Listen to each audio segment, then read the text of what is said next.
Friends, welcome to my channel the NCERT queen. आज हम पढ़ेंगे 9 जनवरी 2024 का करंट अफेयर। तो पहला करंट अफेयर हो गया कि प्रवासी भारतीय दिवस और NRI day is observed on 9 जनवरी। तो एवरी ईयर 9 जनवरी को प्रवासी भारतीय दिवस और एनआरआई डे सेलिब्रेट किया जाता है।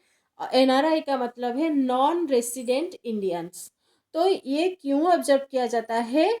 to mark the contribution of the overseas Indian community towards the development of India। कि जो लोग बाहर रहते हैं इंडिया के डेवलपमेंट के लिए, उनको ये दिन कंट्रीब्यूट और उनके कंट्रीब्यूशन को ऑब्जर्व किया जा रहा है। तो इसी दिन में क्या हुआ था, महात्मा गांधी ने रिटर्न किए थे from South Africa to Mumbai. तो 9 जनवरी 1915 को महात्मा गांधी भी रिटर्न किए थे साउथ अफ्रीका से मुंबई को। नेक्स्ट आता है कि जीएमडीसी और गुजरात मिनरल डेवलपमेंट कॉरपोरेशन, तो ये क्या कर रहा है, गेट्स ग्रीन नोड और क्लियरेंस। तो जीएमडीसी को एक ग्रीन नोड और क्लियरेंस मिल रहा है to expand the capacity of its Surkha ignite mine in Gujarat. तो इसका जो गुजरात मिनरल डेवलपमेंट कॉरपोरेशन का जो सुरखा इग्नाइट माइन है गुजरात में, उसको एक्सपांड करने के लिए उसको क्लियरेंस और ग्रीन सिग्नल मिल गया है और ग्रीन नोड मिल गया है, मतलब परमिशन मिल गया है। तो ये क्या करेगा, उसका जो माइंस एरिया है सुरखा इग्नाइट माइंस एरिया, उसको वो एक्सपांड करके 3 MTPA प्रोडक्शन हो रहा था वहाँ पे माइन, अभी वो 5 MTPA प्रोडक्शन करेगा मतलब मिलियन टन्स पर एनम। मतलब पर एनम ये 3 मिलियन टन प्रोडक्शन कर रहा था, अभी 5 मिलियन टन प्रोडक्ट करने के लिए उसको परमिशन मिल गया है। तो इसको परमिशन कौन दिए है? The ministry of environment forest and climate change और MOEFCC ने उसको परमिशन दी है। नेक्स्ट आता है कि the Orissa high court has directed the state health department. Orissa high court ने अभी स्टेट हेल्थ डिपार्टमेंट को इंश्योर करने के लिए डायरेक्शन दिए हैं और ऑर्डर दिए हैं all doctors to write medical prescriptions, postmortem reports and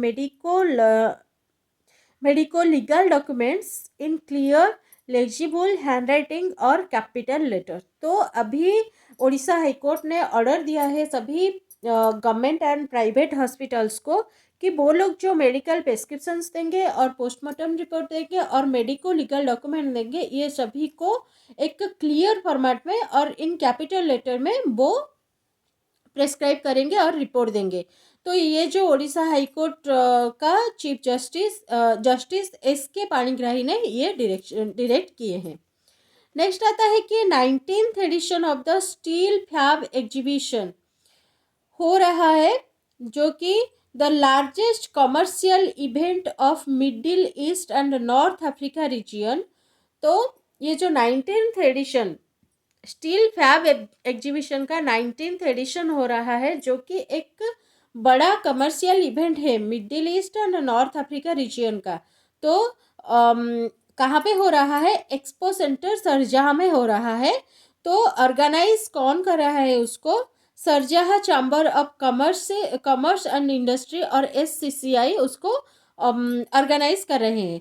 तो यहाँ पे 300 major global manufacturers, producers and suppliers join कर रहे हैं। 300 से ज़्यादा global manufacturers, producers and suppliers यहाँ पे ज्वाइन कर रहे हैं एंड वो उनके जो इनोवेशन से और प्रोडक्शन से उसको शो ऑफ करेंगे एंड इसमें 35 से ज़्यादा कंट्रीज़ भी पार्टिसिपेट कर रहे हैं और इनमें से इंडिया भी पार्टिसिपेट कर रहा है। नेक्स्ट आता है India and Russia both countries foreign policy experts met in New Delhi. तो इंडिया का foreign policy expert and Russia का फॉरेन पॉलिसी एक्सपर्ट, ये दोनों न्यू दिल्ली में एक मीटिंग किए हैं जिनमें कि टॉक हुआ है एक बायलैटरल टाई के ऊपर। तो इस टाई में क्या डिस्कशन हुआ है? इसमें डिस्कशन हुआ है about the outcome of the visit to Moscow by Indian foreign minister Subrahmanyam Jaishankar. तो सुब्रमण्यम जयशंकर जी जो कि इंडिया का फॉरेन मिनिस्टर है, वो अभी मस्को विजिट किए थे। तो मस्को विजिट का आउटकम क्या हुआ उसको डिस्कशन करने के लिए इंडिया का foreign policy expert and Russia का फॉरेन पॉलिसी एक्सपर्ट एक मीटिंग किए हैं न्यू दिल्ली में। तो इसमें भी partnership with one of the India's think tank and Vivekananda international foundation. तो इंडिया का एक थिंक टैंक जो कि विवेकानंद इंटरनेशनल फाउंडेशन है उसके साथ पार्टनरशिप के बारे में भी यहाँ पे डिस्कशन हुआ है। तो थिंक टैंक क्या है? A body of expert providing achieves and ideas advice and ideas on specific political और इकोनॉमिक प्रॉब्लम्स। नेक्स्ट आता है कि 27th national youth festival NYF 2024 to take place in Nashik Maharashtra from 12th January to 16th January 2024। तो national youth festival और NYF का 27th addition होने वाला है जो कि नासिक महाराष्ट्र में होने वाला है 12th जनवरी से लेकर 16th जनवरी तक।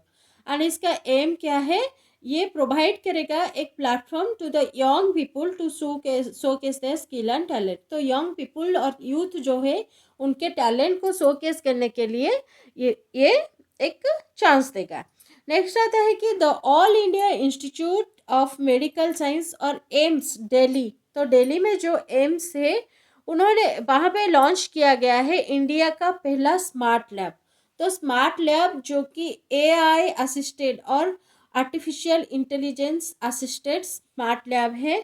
तो ये एक क्या है? An automated platform design to streamline patient care streamline करने के लिए और पेशेंट केयर के लिए एक ऑटोमेटिक प्लेटफॉर्म डिजाइन किया गया है जिसको कि स्मार्ट लैब बोला जा रहा है जो कि इंडिया का पहला है। तो इसमें फीचर क्या है? ये एक AI असिस्टेड लैबोरेटरी है जो कि अलाउ कर रहा है पेशेंट्स को to receive their test report on the same day में test report without any long time wait. वो लोग क्या कर सकते हैं? उनके टेस्ट रिपोर्ट्स रिसीव कर सकते हैं ऑन द सेम डे। तो फ्रेंड्स इसी का साथ आज का ये सेशन ख़त्म हो रहा है। अपना पेन पेपर लीजिए और नोट्स भी बना लीजिए। इस वीडियो को लाइक शेयर जरूर कीजिए एंड मेरी चैनल द NCERT क्वीन को सब्सक्राइब भी कीजिए। Thank you and follow for more.